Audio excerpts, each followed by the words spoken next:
Okay, so welcome back for part 2 of session 5.2. Okay. All right, so here we got another example, and our job here is to do something with the overtime rule in football. Okay, between the years 1974 and 2011, there were 460 NFL football games decided in overtime, and 252 of them were won by the team that won the overtime coin toss. Is the result 252 wins in the 460 games equivalent to random chance, or is 252 wins significantly high?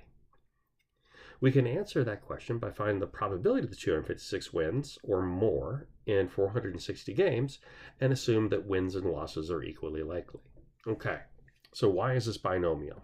Well, we've got 460 trials of this experiment. Right?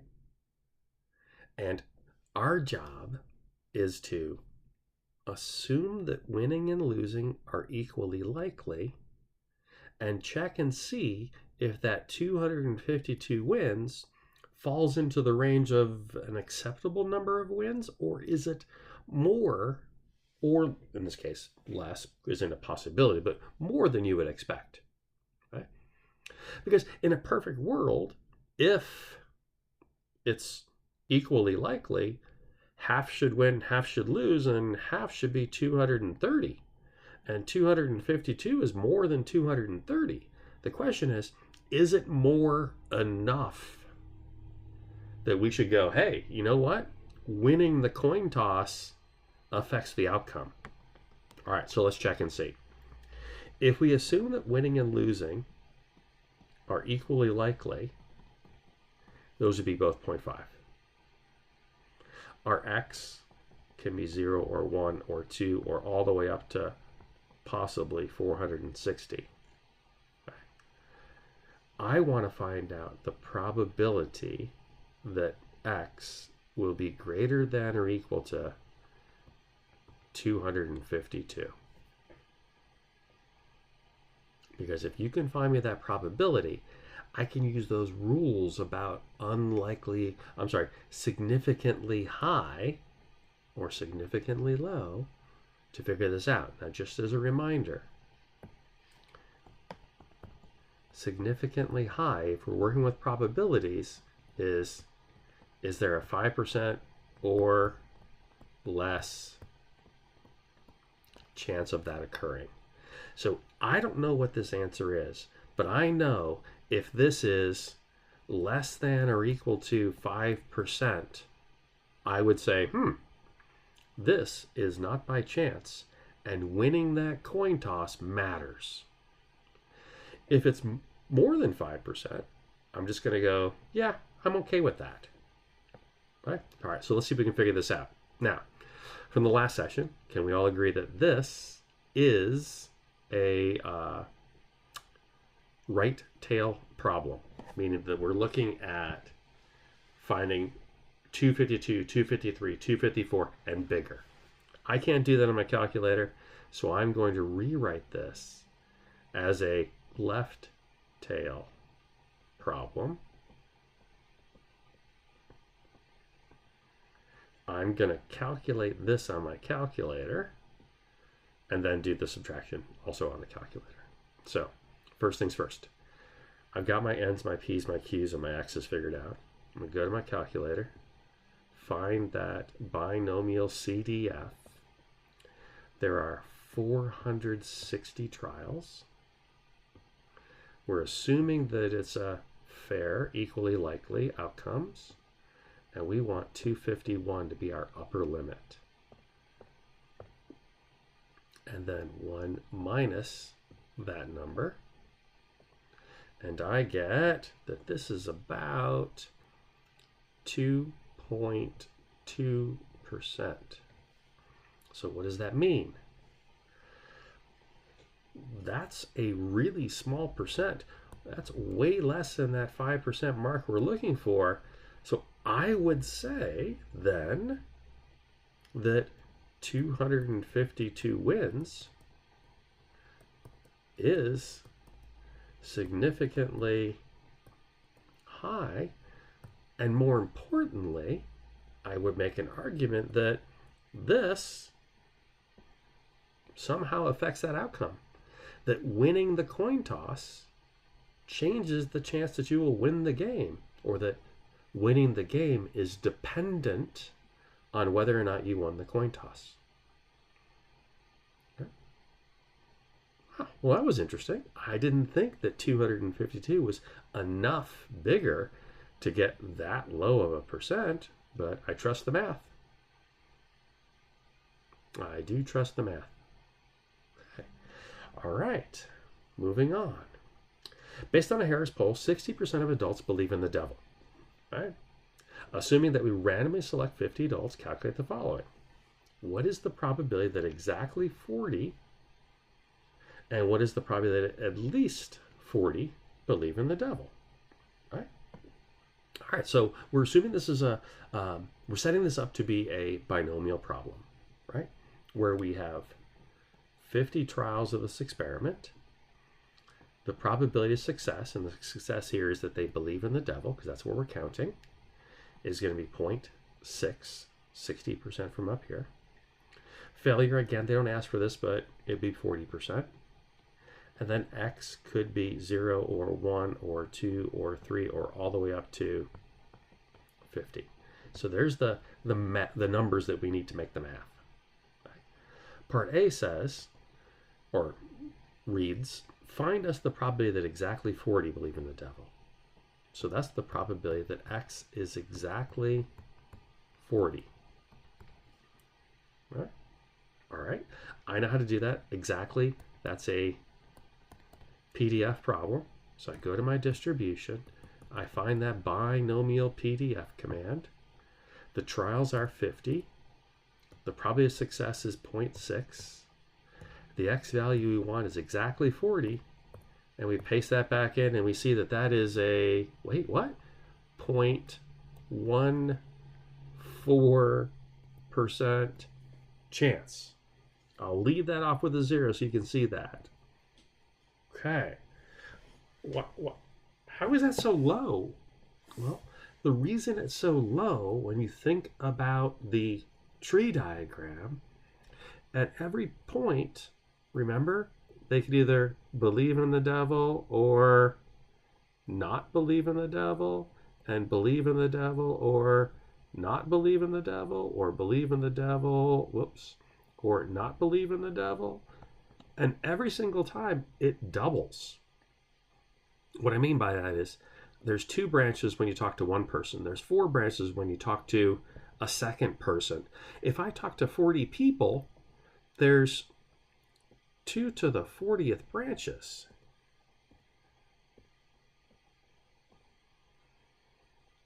That means at the end there's 1, 2, 3, 4, 5, 6, 7, 8, 9, 10, 11, 12. So what is that? That's hundreds, thousands, millions, billions. Over 1 trillion branches for this tree diagram. And since only a few of them out of 1 trillion are going to have exactly 40 yeses, then there's not many branches where exactly 40 people believe in the devil. If I have to divide all of the probabilities out between those 1 trillion branches, every branch is going to have a small probability. And since they're all small probabilities, having a probability of exactly 0.14 for a large binomial distribution problem, while it appeared weird when I first did it, when I start thinking about it, it's not really that weird. It's not really uncommon for a large probability problem to have small probabilities for answers. Okay? All right, let's change it though, and let's do part B. What does part B ask us to do? Oh, it wants us to change it. Instead of saying 40, make it at least 40. So the probability that x is greater than or equal to 40. Well, let's see. That's a right-tail problem. Can't do that. Need to turn it into a left-tail problem so I can use that CDF. So I'm going to say that's 1 minus the probability that x is less than or equal to 39. And this I can do on the calculator. Right? I'm going to go back to that distribution menu. I'm going to find that CDF, because remember, a left-tail problem is a CDF problem. I'm going to find that CDF command. I'm going to put all the things in. 50 trials. P is 0.6. X value is 39. I get that. 1 minus that is the probability of more than 40. And so it looks like we're looking at, more than 40. 0.22%. Okay. All right. It's still a small number, but it's more than this, which it should be, because now we're looking at 40 or 41 or 42 or 43 all up to 50. Right? But all of those values, all of those x's of 40, 41, 42, 43, and so on, all the way up to 50, all of those should have low probabilities. Right? If we got an x of 40, that meant that 80% of our sample said they believe in the devil. This is a little over 80%, and this is 100%. Data tells me I should be only seeing 60%. I should be seeing somewhere around 30 say yes. So these are things that are not supposed to be happening to begin with. And when I add up a bunch of not supposed to be happenings, the fact that I got a small probability for an answer doesn't surprise me at all. All right. All right. Is this unusual? Is it significantly low? Well, it's definitely way less than 5%. So one could make that argument. But what if we wanted to use that range rule of thumb here, where significantly low meant you were less than the mean minus 2 standard deviations? Well, then we'd have to know the parameters for our binomial probability. And you're going to love it, because these are actually super simple. The parameters for binomial probabilities: the mean, n times p. The variance, n times p times q. The standard deviation, square root of the variance. So if I go back up here and I want to know about this distribution, I could say that the mean, or the expected value, should be 50 times 0.6, which would be 30. I should expect about 30 people to say yes, they believe in the devil. The variance, remember the variance is a step in finding that standard deviation, would be 50 times 0.6 times 0.4. Whoops. Variance doesn't have the square root in it. That's the standard deviation. So 50 times 0.6 times 0.4, 12. The standard deviation then would be the square root of 12, which is somewhere in the 3 range. So square root 12, 3.46. Or if we use the rule, 3.5.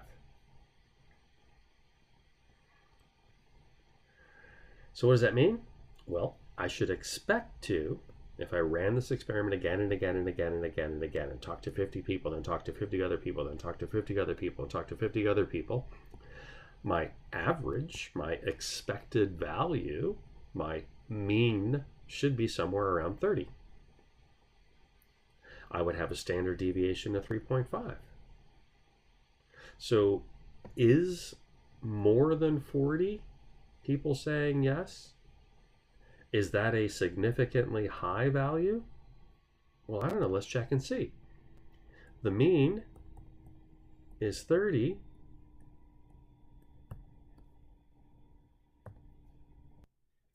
All right, it looks like my pen stopped working, so I'm gonna have to stop this video, restart my computer, pick up here, and then hopefully things will be working fine.